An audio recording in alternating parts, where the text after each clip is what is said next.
Bien, pues continuamos por aquí con las mezclas. Pasemos ahora a las mezclas. ¿Recuerdas cuando Belén echó azúcar al té?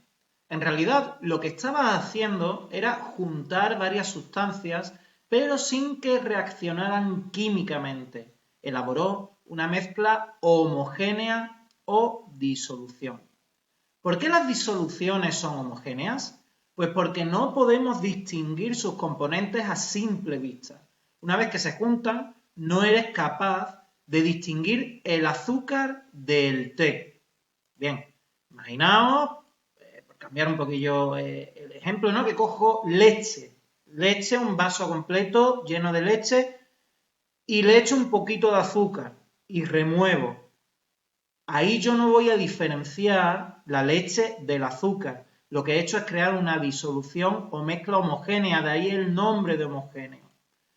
Ahora bien, os pregunto, ¿se han unido la leche y el azúcar en una nueva sustancia? No.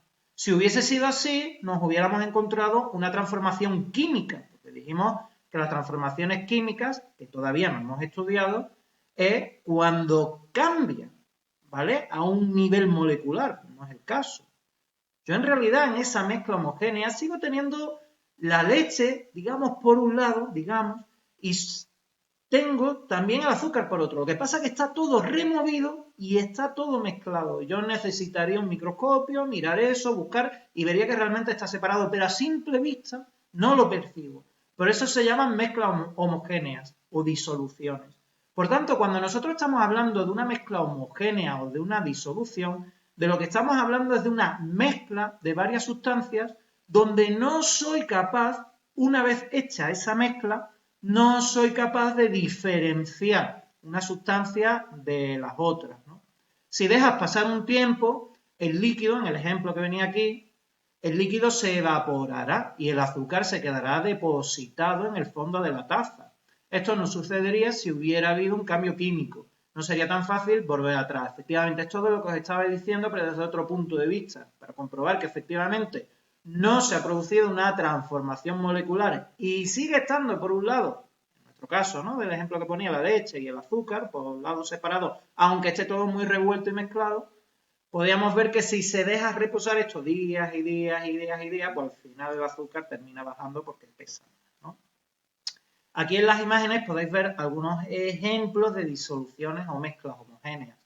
La niebla, el vino y el acero. No olvidéis que el acero es una mezcla de hierro con carbono. Se ha cogido hierro y al hierro se le ha sumado carbono para hacer un hierro mucho más resistente y con unas propiedades más duraderas, ¿vale? Por ejemplo, no se oxida o dependiendo ya de la pureza del acero, es mucho más difícil que este se oxide. Pues este es otro ejemplo, un poquito más difícil de ver, pero es otro ejemplo de mezcla homogénea.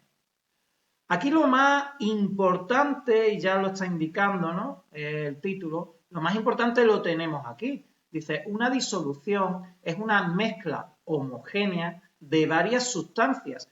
A las sustancias que forman una disolución se les llama componentes. ¿De acuerdo? Los componentes son los que están siendo mezclados. Aquí merece la pena también indicaros que lo contrario de una mezcla homogénea es una mezcla heterogénea. Lo contrario de la palabra homogéneo es heterogéneo. Por tanto, una mezcla heterogénea es una mezcla donde sí puedo ver los diferentes componentes que se han mezclado. A mí me gusta aquí poner un ejemplo culinario muy sencillo, la mortadela de aceituna, que aparte de estar riquísima, puedo ver claramente por un lado lo que es la mortadela y por otro lado distinto lo que es la aceituna. Lo han mezclado, ¿vale? Pero no es una mezcla homogénea, sino es una mezcla heterogénea. Se pueden ver las distintas sustancias, los diferentes componentes. Y también tenéis que tener claro a todo este respecto los términos disolvente y soluto. Es más difícil recordar los nombres que entenderlo, porque está chupado. Fijaos, dice, al componente que se encuentra en mayor proporción se le denomina disolvente y determina el estado de la disolución, sólido, líquido y gaseoso. Aquí lo importante es la sustancia que está en mayor proporción. Por ejemplo, Si yo estoy mezclando leche con azúcar, ¿vale? Dando por hecho que el vaso está lleno de leche y que estoy echando poquita azúcar, pues la leche va a ser el disolvente. Por tanto, el disolvente es donde se disuelve. Y claro, ese va a seguir manteniendo el estado, por ser mayoría, el estado de la naturaleza que posee. Si la leche está líquida, que es lo normal, pues aunque yo le eche un poquito de azúcar, pues el conjunto sigue siendo líquido, no se va a transformar en otra cosa, ¿no? No se va a transformar en sólido por ser el azúcar sólida. Por otra parte, al que se encuentra en menor cantidad se le denomina soluto.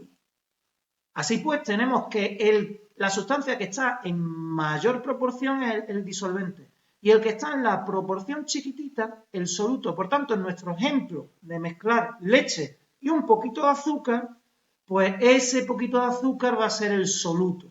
Y lógicamente este va a definir poco dentro de lo que es la mezcla, ya que, como veíamos aquí en el estado de materia en el que se encuentra, el que tiene mayor proporción, lógicamente va a tener mucha más influencia, ¿no?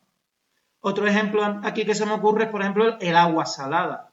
Yo tengo un vaso lleno de agua, le echo un poquito de sal, pues el agua será el disolvente y la sal será el soluto, lo que es disuelto. ¿Bien? Seguimos avanzando. Para saber más, pasad de él, solo os valía. No os compliquéis. Esto tampoco nos interesa, lo de para saber más tampoco, y nos vamos directamente a las actividades, que ya veréis que son muy sencillitas. Indica si las siguientes afirmaciones son verdaderas o falsas. Primera, en las disoluciones el disolvente es líquido y el soluto sólido.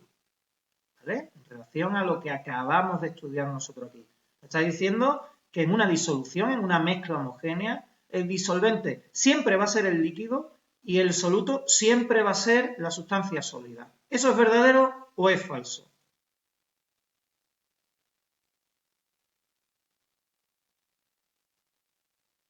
Pues esto es falso. Cuidado.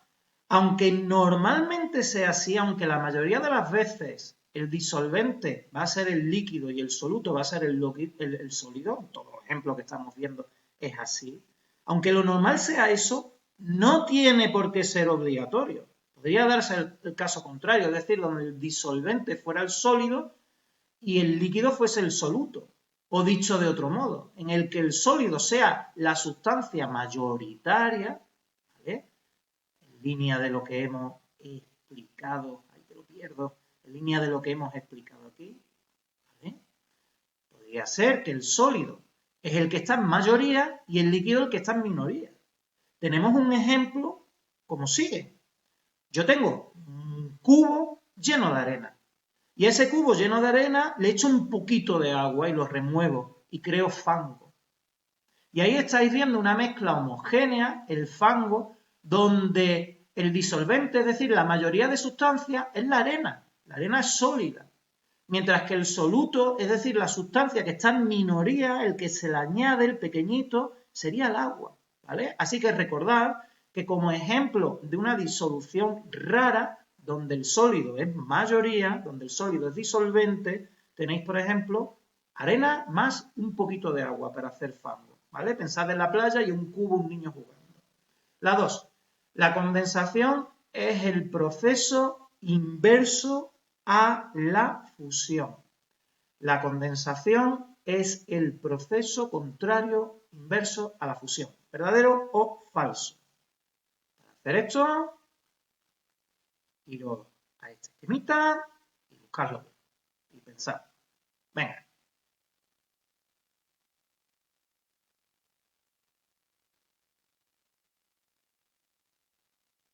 Bueno, pues esto vuelve a ser falso. Nos dice que la condensación es el proceso inverso a la fusión. Bueno, si nos vamos aquí, ¿de acuerdo? Y nos vamos a buscar la condensación, vemos que la condensación es el paso de gas a líquido. Y aquí estamos viendo su proceso inverso, es la vaporización. La condensación es lo contrario de la vaporización. Y aquí nos está diciendo que la condensación es lo contrario de la fusión.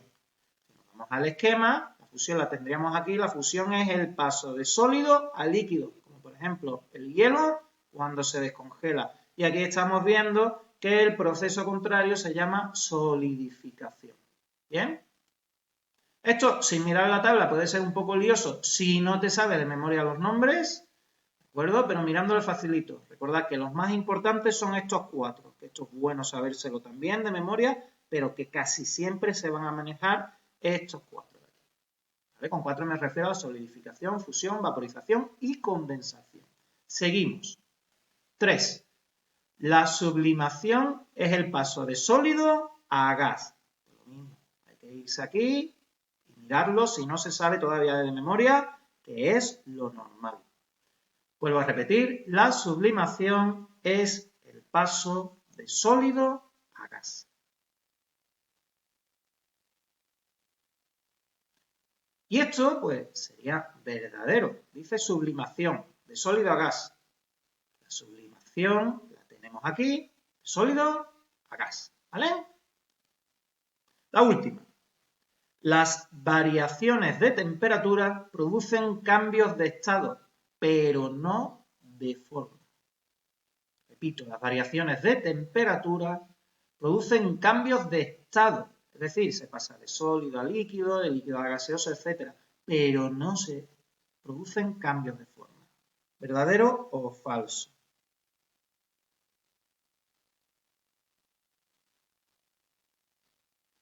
Pues esto sería falso.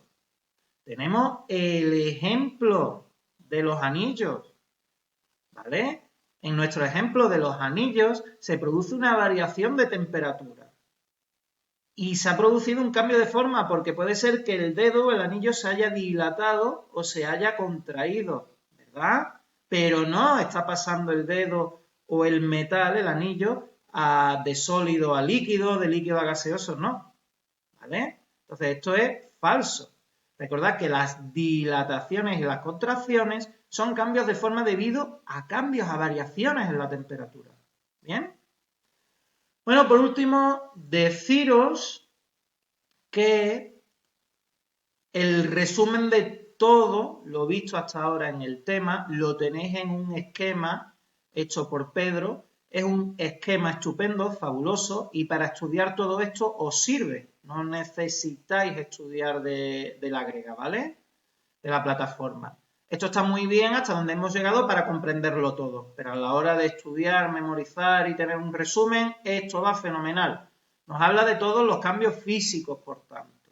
Nos va a decir en qué consisten los cambios físicos, nos indica los dos tipos de cambios físicos que habíamos visto, que son los reversibles, cuando puede volver a su forma original, o irreversible, cuando ya se rompe y no hay manera, y luego los ejemplos que hemos estado viendo de cambios físicos, ¿vale? Ya no solo ejemplos de cambio de posición, es decir, de desplazamiento o de deformación, sino también ejemplos más complejos, como los cambios de estado que hemos estado estudiando en este vídeo, o las mezclas, ¿vale? Mezclas homogéneas, cuando no ves la diferencia entre las sustancias mezcladas, o las mezclas heterogéneas, que es cuando sí ves la diferencia. Observa, por ejemplo, aquí agua y aceite, ¿verdad?